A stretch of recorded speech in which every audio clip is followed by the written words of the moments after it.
Hello everyone, my name is Anvesha. तो पिछली video में हमने चैप्टर 1 के सारे टॉपिक्स कवर कर लिए थे।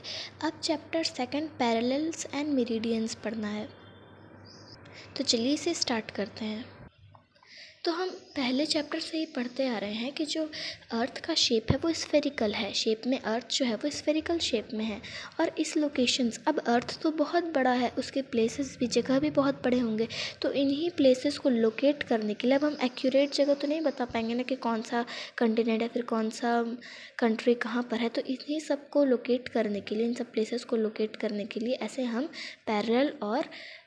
पैरेलल इमेजिनरी लाइन्स बनाते हैं।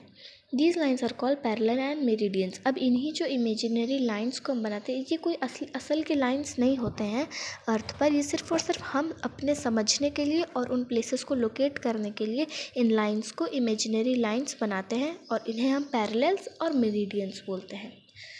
और अर्थ जो है वो अपने एक्सिस पर रोटेट करता है।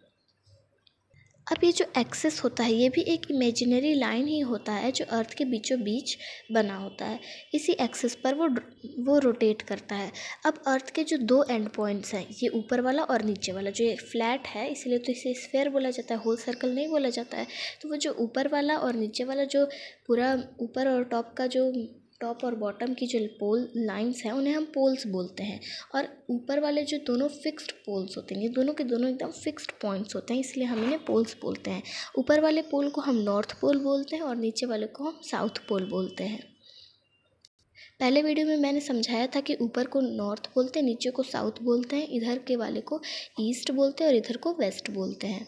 तो इसी तरीके से यहाँ पर ऊपर वाले को नॉर्थ पोल बोलते हैं क्योंकि ये ऊपर है, नीचे वाले को साउथ पोल बोलते हैं।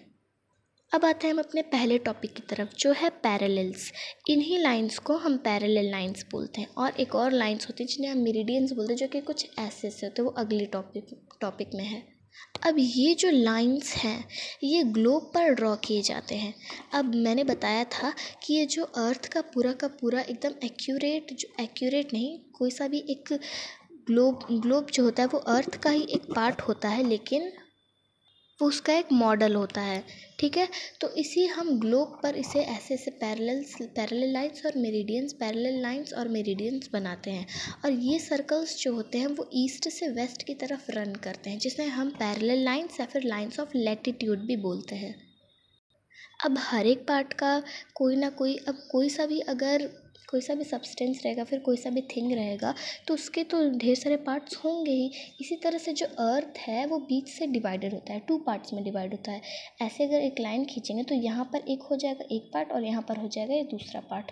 तो ये जो लाइन होता है ना बीच में, इस लाइन को हम इक्वेटर बोलते हैं।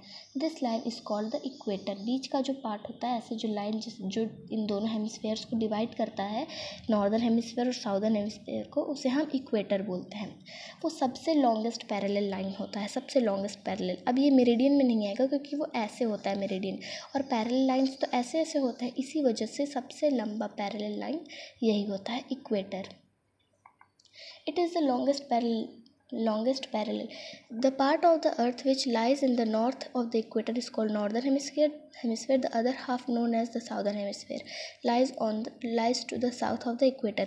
अभी मैंने आपको बताया कि जो इक्वेटर है वो 2 पार्ट्स में अर्थ को डिवाइड करता है। ऊपर वाले पार्ट को हम नॉर्दर्न हेमिस्फीयर बोलते हैं, नीचे वाले पार्ट को हम साउदर्न हेमिस्फीयर बोलते हैं। अब इन पैरेलल लाइंस को पैरेलल्स या फिर लाइंस ऑफ लैटिट्यूड भी बोल सकते हैं, दोनों सेम ही रहेगा।